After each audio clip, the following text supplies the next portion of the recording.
Over 20 years ago, I coined the expression think big, and it's been a part of my life ever since.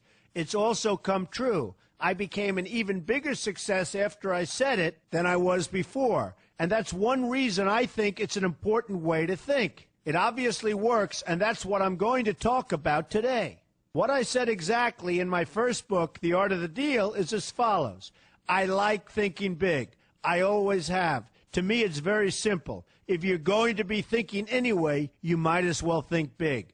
That book was a bestseller, and it's considered a business classic at this point. But I never thought those words would become bestsellers in their own right. It's an interesting point that I'm famous for two very short statements. Think big and you're fired. But let's stick to the first one for today. And I'd suggest strongly that you pay attention so that you won't have to hear the second one.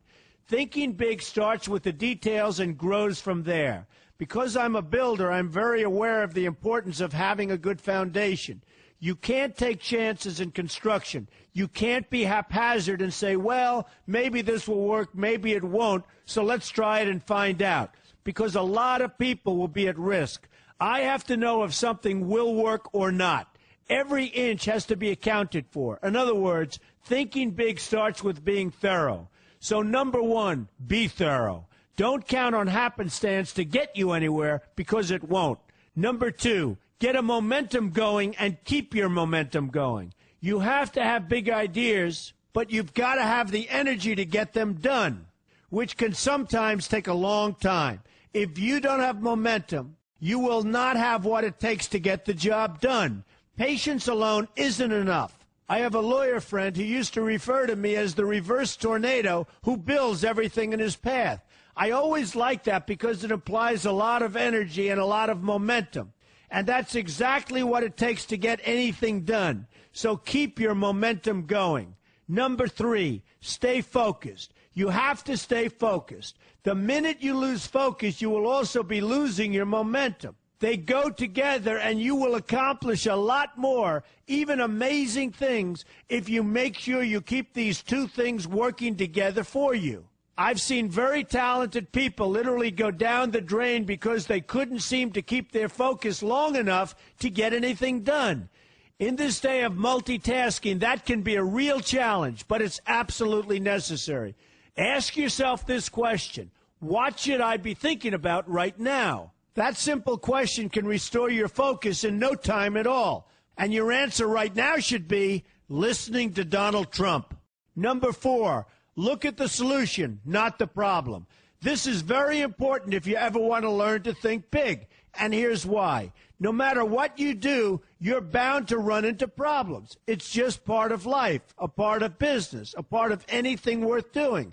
If you let the problems get in your way, they'll become bigger than your idea was to begin with, and you will be a wipeout. No matter how bad things look, keep your focus on the solution, and you will be surprised how things can work out, and work out properly. One way I do this is to ask myself when confronting a possible problem, is this a blip or is this a catastrophe? A catastrophe is something like an earthquake, a tsunami, a war, and so forth, and a blip is everything else. Right away, you'll have the right perspective, and your equilibrium will be restored. So keep your focus on the solution. Number five, see opportunity for what it is, an opportunity. For example, why are you listening to me today? Curiosity? You like me? You don't like me? You want to learn? You have nothing else to do? You want to hear me tell you you're fired? I hope not. But whatever your reasons might be, they've brought you to a good place to get involved and to learn.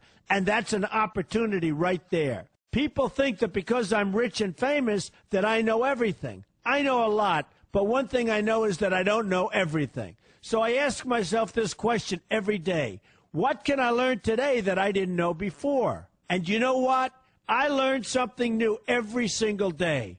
That's a big reason for my success, and the same thing can apply to you. Take the time to see today as an opportunity, and you'll be surprised by what can come your way.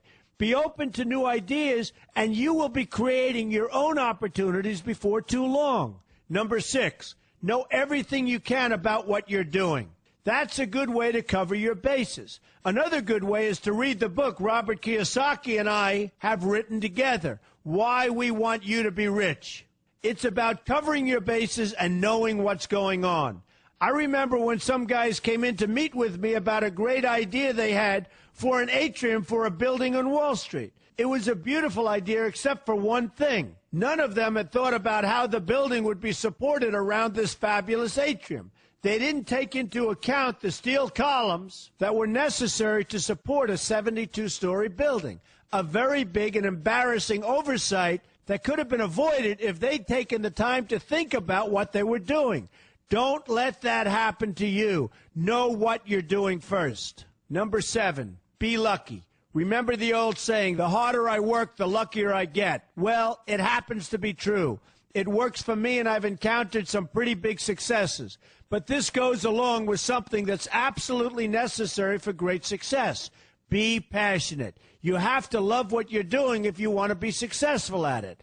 My father told me that it's absolutely true. I might work 7 days a week, but it doesn't seem like work to me because I love what I'm doing. If you don't like what you're doing, find something else to do, or do it part-time until you can find something full-time.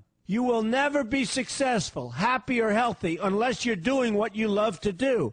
That's just the way it is. So give it some thought. In fact, give it a lot of thought. For example, if you're feeling frustrated, there are 2 ways to look at the situation. Frustration can mean that maybe you're expecting too much, or it can be an indication that you know you should be, or could be, doing more. Use frustration as a motivator. Use it to get where you want to go instead of staying where you don't want to be. But above all, be passionate. That's the fast track to success, no matter what your interests are. Number 8, see yourself as victorious. That can zap negativity immediately and put a positive spin on problems. I've gotten to the point where I see problems as challenges that I'll enjoy meeting and dealing with. My point here is that no matter what you do, you will encounter problems. Why not see them as challenges instead and know that you are more capable of dealing with them? That's positive thinking with a realistic slant. When I go into negotiations, I keep an open mind to what may happen.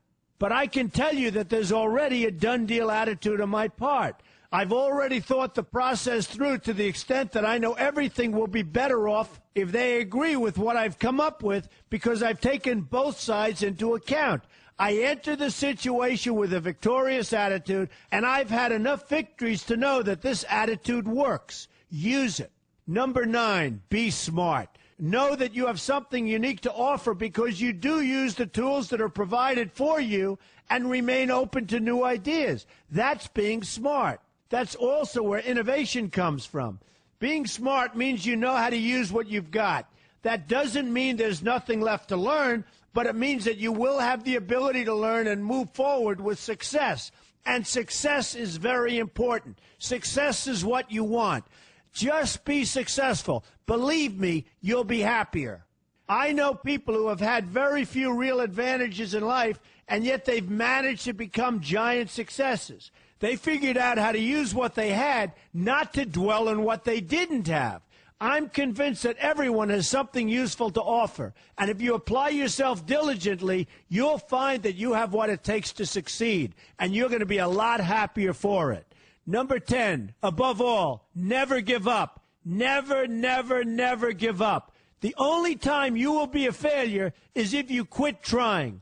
Only losers quit. The biggest losers in the world are quitters. Winners keep on going. So whatever you do, never give up. My father always used to harp, never give up, son, never give up. Don't ever quit. I never want to see you give up or quit. Well, my father was a smart guy, and I listened to him.